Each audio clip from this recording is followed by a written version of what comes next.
Congratulations on the film. I found it a profoundly moving film. I really did. To remake a film by Akira Kurosawa, one of the cinema's greatest directors, it's a brave move. Um, what was it? When Steve Woolley sort of approached you about this, what was your immediate reaction? Were you reluctant? Did anyone try to put you off from taking on the project? Um, yeah, I suppose I was. I definitely was reluctant, but I wasn't reluctant so much about the Kurosawa aspect. I was reluctant about the idea of making a movie about death. I think I thought I was too young, or that another director would be more appropriate. There was always the thematic kind of question, and then the second part of that was definitely the Kurosawa kind of, there was that idea of like, oh, maybe all the smart guys have said no, and now they've come to me, like sort of like idiot who would say yes. And so there was definitely that thought. But then I think there was the sense that Ishiguro felt that there was a real value to this, and so it became kind of easier and easier to think about. And then by the time we started making it, we never really thought about Kurosawa at all, which was good. So when Steve Woolley brought you to London, because I know that you're South Africa based, when he brought you to London to meet Akazuya Aguri, was there a difference of opinion about how to treat the material? Anything like that? No, I think we sort of all. I think Ishiguro was very. He's experienced in the nature of filmmaking, and he knew that as the writer, it was going to be this sort of transfer of authorship, and as in a sense to the director. So that's kind of what we did in that meeting. We were sort of discussing our general interest in it and themes of it and the ideas of it, and then kind of been handed the baton of going, okay, now you've got to sort of infuse this with whatever you think is necessary as the filmmaker. And then it was like a year. For a year, we did exactly this. We would conference and talk about it and rewrite, and I would sort of watch more things and think about things, and real proper collaboration and development, which was really fruitful. Yeah. What sort of ideas did you jettison? I mean, I think which isn't really reflected in the finished film anymore, but I had this feeling that if we, to the third act of the film, if we didn't really have the sense of Bill's character anymore, it might feel like too much of a loss. And so I asked Ishiguro if perhaps he could leave the letter for Peter, and that, we could then play this letter. Peter could read the letter, and we would hear the contents of the letter for the third act of the film. And then, he went away and wrote many, many drafts of that letter, which was a really fun letter, which we did actually. I did actually have Bill record the whole letter in a studio one day, but I only ended up using a very small part of it at the very end of the letter. But Ishiguro wrote this amazing long letter, which was really funny because the first half of the letter was just him telling Peter to like remember to have all the equipment repainted, and he gave like contact details of all of the suppliers, and it's really dry, boring. And then it sort of changes at some point, which I think we have in the film, where it says, if I now may talk about things slightly more, personal. So that was something that I engineered. And then when I ironically wanted to take it out of the film, everyone's like, oh, but we love this letter. And I kept going, yeah, but that was my invention. If I can birth it, I can kill it. So, so that was one of them. So we've got to talk, obviously, about Bill Nighy in the central role. This reserved, almost melancholy Mr. Williams. It's an astonishing performance.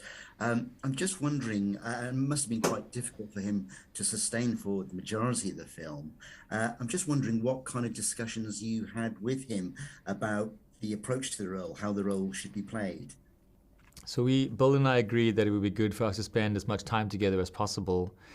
So when I came over, we would sit in gardens and freeze because it was quite cold and it was still COVID. So we would sit outside in coats at a distance near his house, and we would sort of we started conversations that way. And then we felt more safe, and we started having those conversations in his lounge. And I would go to his house every Sunday for brunch. And slowly but surely, we were sort of interrogating every aspect of the character, and we would sort of flip through the script, and we would jump around quite a lot, and then we would, just agree on the facts. I think that's the thing that you do at the start of a process with an actor. You agree on the facts of the character. You sort of create the parameters of the character, and you sort of negotiate them. And then by the time you start shooting, you have a straight line that you're following.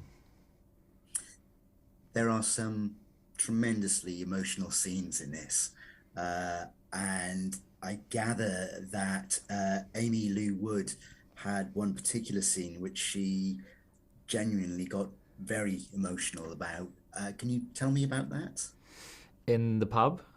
Yes. Yeah. Yes. So it's always that funny thing for an actor where they're not on camera. The other actor's doing, we're shooting the other actor. And the actor who's off camera, in this case it was Amy, is having this deeply emotional reaction to Bill, and me having to remind her that she has to like store up all of that emotion for when I turn around onto her. And she kept saying, but I can't, every time he does it, I keep crying. And I was like, yeah, but you're going to get tired of crying, and I'm going to turn the camera on you. And anyways, that kind of happened. We turned the camera on her, and she was tired. And then I actually just whispered to Bill quietly. I went up to Bill and I said to him, go off script, like don't say the script anymore, just talk about Amy.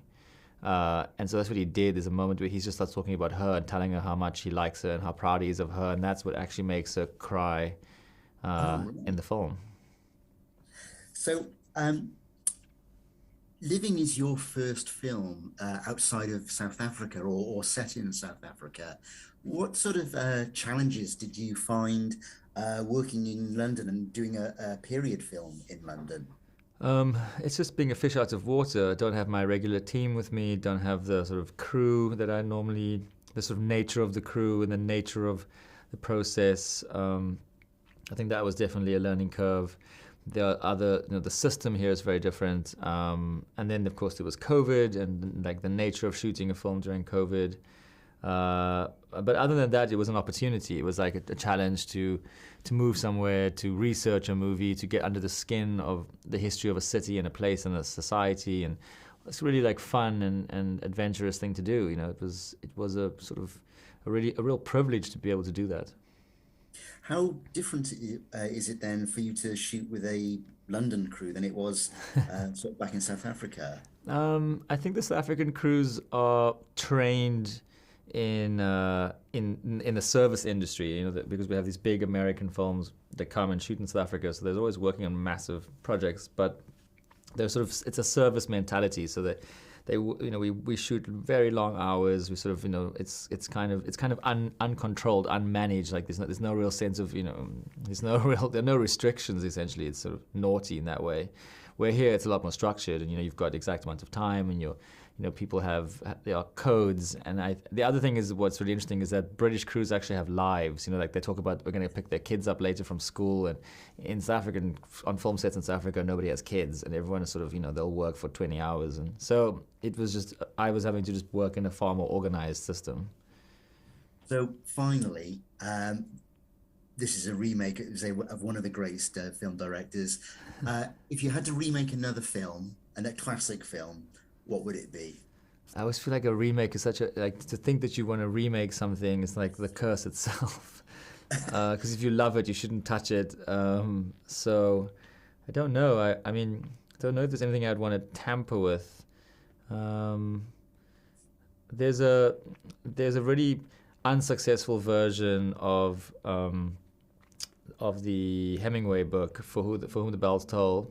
Yeah. It was a Hollywood film, and they never really got it right. They sort of stayed away from all of the real war of it. So I love Hemingway, so if I was to ever do it, I would do that. Because that one I think could do with a cleanup. Excellent. Thank you very much for your time. Thank you so much. It's a fantastic film. I can't wait to see it again. Thank you very much.